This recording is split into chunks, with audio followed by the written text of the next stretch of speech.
For the first couple of years, from 1965 to 1967, I was a casual and mainly doing follow spot operation and bump ins and bump outs of the shows and general maintenance of the lighting equipment. And then from 68 on I became full-time, again mainly as one of two or three electricians on staff, and eventually I ended up being the only full-time electrician on staff for many years. And then as time went by I became the technical director and had the electrical and the mechanical and the audio departments to control. During those first couple of years as being a casual, the reason was I was still an apprentice and had to finish my time to become an electrician. In June of '65, on the opening night of the ballet, of the Queensland Ballet, a friend and I had come over to inquire about work, and they snapped us up because they were needing two follow spot operators. Now, neither of us had seen a follow spot before in our life. We were given about a 3-second tour of it and a description of what to do, and off we went and did the show. I think I was nervous up to a point, in the sense that I didn't want to, as I said, muck it up, but do the right thing and make sure everything was spot on, so the show went smoothly.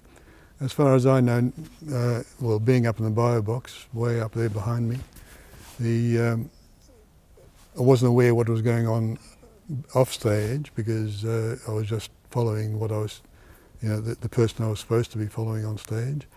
And then everything seemed to go well because the audience certainly, loved it. I wouldn't be surprised if my memory serves me right that they probably got a standing ovation, being the opening night of the whole theatre centre, and the first professional show to be seen in the theatre. It unfolded in a very short time, just on that afternoon, really, when the ballet, from memory, they were probably just warming up on stage and going through their exercises, and we were taken up to the bio box by this gentleman that was with the company, the ballet company, and he took us up there and said, well, here's the follow spots, the carbon arc follow spots that you had to feed the carbon in that's what created the light. There's two carbon rods, you feed them in with a thing on the outside of the lamp house, and when it arcs you separate it to give you just the right light. So it wasn't just a globe, you had to control that light. So the further away the duller it got, so you had to have it just to the right spot to be consistent on stage. The general buzz of 1,200 people in here, and obviously loving what they were seeing, and the only way for us to get to the bio box was through the side door of the foyer and up the stairs on the side there, and you had to be dressed accordingly. You couldn't go through where, especially on an opening night, in dirty work clothes or anything. You had to be presentable, and especially in those early days where everybody around you was all dressed up with ties and what have you, and so we had to be aware of our surroundings. So it wasn't just a matter of just traipsing across the stage and wandering up to the bio box. Had to be as discreet as possible. The concept of presenting the lights on stage as the way the audience would perceive the show to be, whether it's a scene by the seaside or war-torn suburb or something in London. You have to create the lighting to suit the purpose, and I think that's where the artistic merit comes in.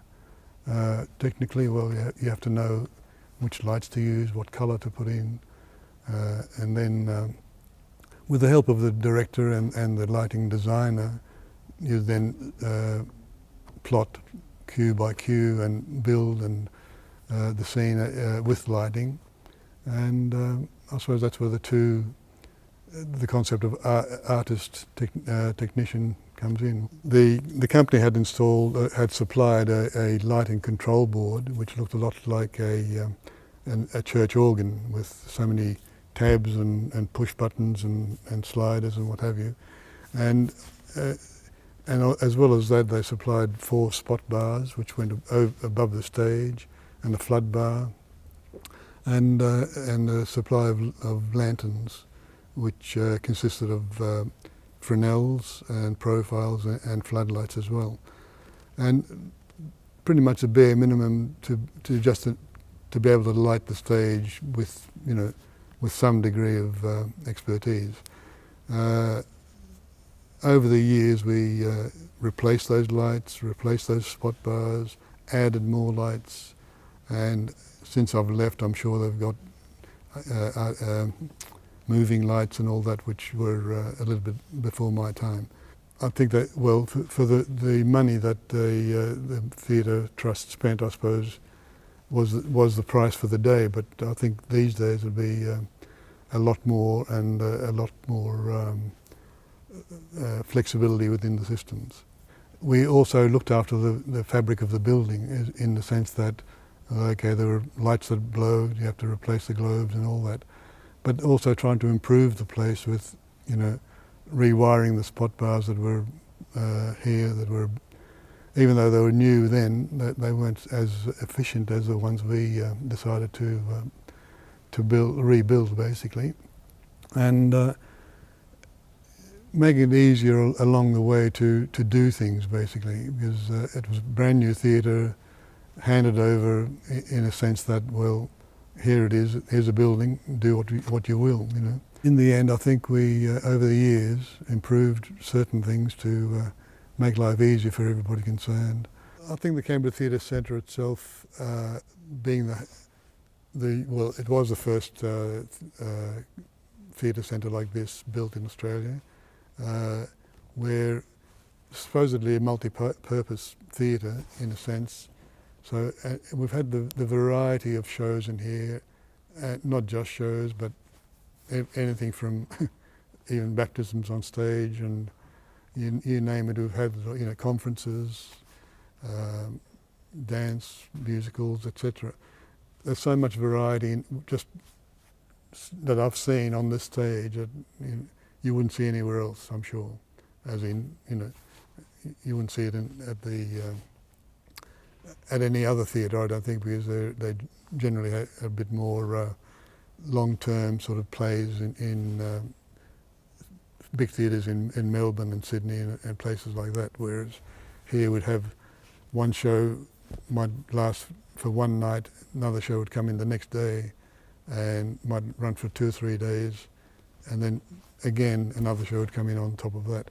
So we had a turnover of shows and other things happening pretty much on a daily basis. It's a place when people know that they're going to see quality shows and a variety of shows to their liking. I think being in the performing arts really brought that acceptance forth in me. That I think performance art to me is the ultimate. You've got people doing what they love doing, and to such a degree that it's like magic. It was wonderful teaching somebody who was interested in learning. I think for them to have come here in the first place, they obviously showed interest, and there are so many people that have come through the theatre on work experience, or even just as working casually, that have gone on to create their own technical companies, or working for other national companies, or even overseas. So just things like that. I could name so many people that have come through this theatre, learnt their craft, went on to work within the industry in some form or other, and I feel very proud of that fact that I was able to lend a hand in some way to help them and learn that part of the industry. I'm very grateful that I've been given the opportunity to work at the theatre for all this time, for 46 years, which sounds like a long time, but in reality that time has gone by because I enjoyed every moment of it. I'm very proud of the fact that we have had people come through and have gone away learning the craft and going on with their business within the industry. And the theatre itself and the theatre staff are so well known for their ability to help out with with any problems that shows might come in here with. And as I said earlier on, being an apprentice for those first couple of years, and as time went by, throughout that couple of years, I sort of had my eye on the theatre, and so I was lucky enough that basically finishing my apprenticeship, for argument's sake, on a Friday, on the Monday I was fully employed full-time at the theatre, and it was great. So my dreams came true.